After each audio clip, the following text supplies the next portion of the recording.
Om Shanti. In the series of Beyond Questions, episode number 17. Question number 27. Many times in Murli Baba gives direction to pay special attention to all four subjects. How to score maximum marks in knowledge, meditation, compliance and service. As we are good in knowledge, meditation, compliance, we do service also. But how to give more attention? So we have four subjects. And the question is how to give more attention to all of this. First of all, how much attention you are giving now? That is important. First of all, how much marks you are scoring at present in all the four subjects. First is Gyan, second is Yoga, third is Dharana, and fourth is Service. So, the answer to this question would be, take each subject one by one. First, for example, knowledge. Enter into the depth of knowledge. Churn this knowledge more and more. Discuss this knowledge. Try to understand each and every version of Bab Dada. Try to know the secret. Try to know the hidden meaning. Try to know the connotations. Try to know each and everything of that line, that Mahavakya, that great version, that great saying. And not just that. First, hearing knowledge. Second, speaking knowledge, relating knowledge. Third, churning knowledge. Fourth, discussing knowledge with others.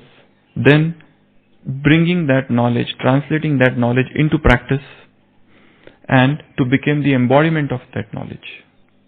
These are some of the stages. First, we listen to knowledge. How we listen? Increase that quality of listening. First of all is this. Second is relating knowledge. How do we relate, recount, narrate, tell or explain, expound this knowledge to others? Increase the quality of that explanation. Second. Third, as I said, start churning the knowledge. Take one line and enter into its depth. Start churning the knowledge. More and more, more and more.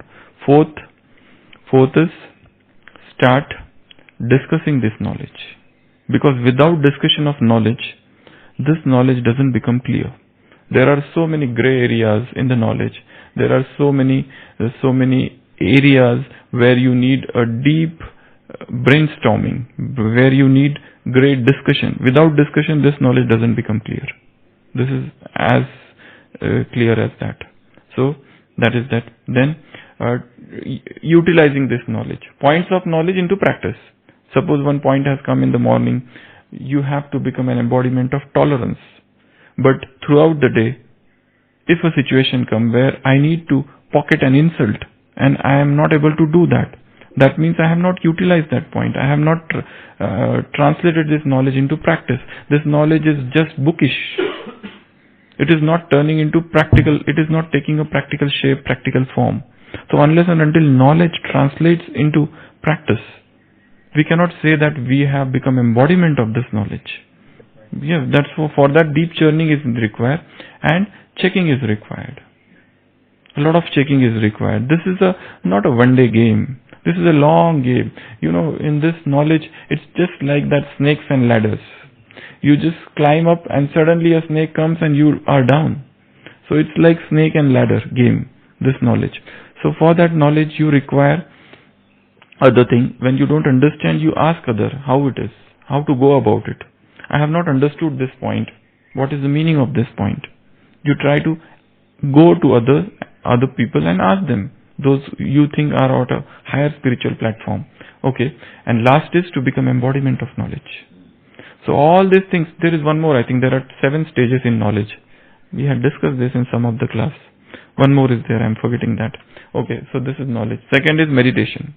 What is the quality of meditation you are having at present? How fast you are able to detach yourself from this body? How much you are still attached to this body? How much you are practicing soul consciousness? How much you are practicing soul conscious vision?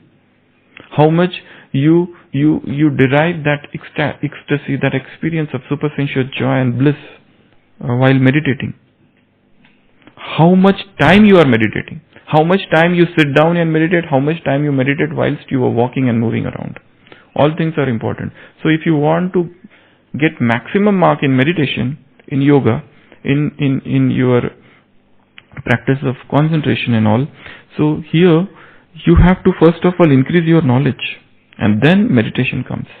Meditation is not the first subject in this spiritual university. It is second subject. So you need to increase your knowledge. Knowledge also about how to meditate. Knowledge about how much to meditate, when to meditate, where to meditate, what are the different ways, what are the different techniques. Everything about meditation. Try to know more and more about meditation and increase our charts of meditation. That is second. Third, the person has used the word for compliance. I don't feel compliance is the right word for dharana. Dharana is dharana, it's not compliance. So, dharana, if you want to increase your dharana, when you are you are focusing on first two, automatically the third thing will come. You will start imbibing things. You will start inculcating all the virtues, all the 36 virtues, or all the 8 powers, or all the dharnas of purity, all the dharnas to follow Brahma Baba, all the dharnas to have a elevated yogi life, all the dharnas to lead a pure life. So all these dharnas will come automatically once you focus more on knowledge and meditation. Fourth is subject of service. Service, how do we get maximum mark in service? It is straightway related to instrument, feeling of being an instrument. If your service is increasing, but at the same time your ego is increasing, I have done it, only I can do it, no one else can do it. So that time, your marks are getting cut in service. So all the 4 subjects, try to, first of all, I would advise to start with knowledge. Go into the expansion of knowledge. Try to understand this knowledge more and more. Other thing, form a small group wherever you are. If you are at the center, that group should be of 2 people. If you are staying at home, there also you can form. If nobody is there, then you can have some discussion every day on phone with somebody. But you must churn knowledge, you must discuss knowledge, you must let this knowledge create new sanskars of knowledge, new gyan sanskars, and that can happen only with discussion. So form a discussion group wherever you stay, wherever you are. And one more thing, start writing on topic. Take one topic every day and start writing on that topic. Take a topic from anywhere. Murli is filled with so many topics. Just pick up one topic and start writing on it. Just pick up one topic and start writing on it. Yesterday's Murli, day before yesterday's Murli, there was a very beautiful line which had come in Murli. Baba said, the more you read, the more power you get. The less you read, less power you get. Everything depends on reading. Day before yesterday's Murli, Baba said, you read more, you get more power. You read less, less power. Baba has straight away said reading. Or there is some new point in the Murli, for example, when Baba says, garland of Ravan. It had come recently. So this is a new thing, which was not there before. It's a garland. So what is this garland of Ravan? What is it? What is the hidden meaning behind this? So churn. So this is, I think that answers the question. Question number 28. What is the significance of points of self-respect, Soman? Can we set ourselves in a great stage using the points of self-respect? Of course, that is the way to set yourself on a higher platform. All take out points of self-respect. From each Murli, take out at least 2 or 3 self-respects. Just as recently when last Sunday's Murli Baba said, you are Mahavir. So that is a point of self-respect. Now compare what all things that Hanuman did. What all things that Hanuman did. That is the point of, and I am that, so I also have to do all of those things. He was messenger of God, I am messenger of God. He fought with all the devils, I also have to fight with all the devils. He was very powerful, I am very powerful. He was very intelligent, I am very intelligent. Spiritual intelligence. He was full of divinity, I am full of divinity. His life was surrendered unto one Rama and none else. So my life is surrendered in that manner, only one. The power of one, the mantra of one. Only one. Life is focused only on that one. So he is the center point of our life. So take any point of self-respect, but simply repetition is not enough. Suppose you take, I am a great soul, I am a great soul, I am a great soul, and if you are repeating, parrot repetition is not going to help. Before, first of all, suppose I am a great soul. First of all, churn that point. What are the qualities of a great soul? What are the virtues of a great soul? What are the specialities of a great soul? If I am a great soul, what greatness I have to exhibit? What greatness I have? If I am a great soul, how my greatness is going to help the world? So, all of these things are important. There is a very beautiful story which had come recently. There's one journalist who wrote a real story way back in 1980s or 90s, I think, 90s.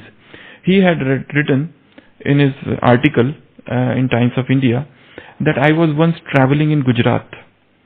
And whilst traveling, I was in a compartment, in a railway compartment, and two gentlemen were sitting in front of me. And I think he had written, my seat was not confirmed, and those two gentlemen, it looked as if they are netas. It looked as if they are some politicians. And they talked so nicely with me. One of them gave me a seat to sit. And he has written a lot of, I am not exactly remembering, probably I may be able to tell tomorrow, that entire event. And so he has written everything about two people who were two politicians. Because his impression of politicians was different. They are very arrogant and very haughty and all those things. But these were so humble. And one of them talked with him, one of them gave him tea, and one of them gave him seat to sit and all those things. And then he wrote all these things. Then later on he described that first politician whom I met later on became the Chief Minister of Gujarat. And now he is the Prime Minister of India. So he has written this about Narendra Modi. That time he was not a very great politician or very great known person. But that was his attitude towards this fellow man. No arrogance, nothing. So that sort of attitude of cooperation and friendliness. So he has written a very beautiful article, and then later on he said that man later on became. He was yet not Prime Minister he was just a minister, but not the Chief Minister. So these are some of the signs of great men. How do they behave? How do they act?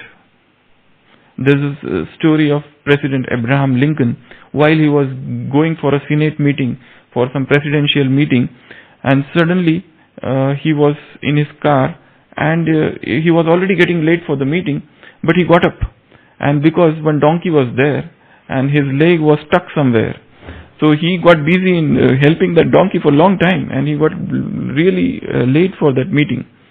And later on he narrated this event, because there was another living being who was in trouble. So rather than discussing I was just busy in that humanitarian work. So these are like small events, but these are the things that set people apart from the laity, from common men. So what are the signs of greatness? I was thinking of self-respect. We were discussing. So I am a great soul. What are the signs of great soul? What are the specialities of what did great souls do? What did great soul do? Last Sunday's Murli Baba talked about life story. Those people who have got those great souls, their life story give inspiration. Their life stories give courage. Their life stories, what else? 4 things. Great people and their life story, last Sunday's Murli. Inspiration, courage, enthusiasm, and 4th, what else? This Sunday's Murli. Today is Wednesday, 3 days back. They show way. They pave the path for others. So, one of the things which everyone should do is reading the life stories of great men. Because you derive inspiration from their life stories. How great they were. What greatness were there in their lives. They will help. These all things will definitely help us. What courage they showed in the face of difficult situations. All these things are must. That's why rather than reading other things, this is good. Reading life stories, reading autobiographies, and reading biographies. Reading this is very important. Rather than reading what that person did or said, more important is what was his life. This is more important. There are 2 things always. Like, for example, Mahatma Gandhi. One is his life story, another is what he said about things, his opinion. That is a separate thing. What is his life, what is his autobiography, or what is his biography? So there are so many biographies available. In Yajna also, outside Yajna also. So reading them.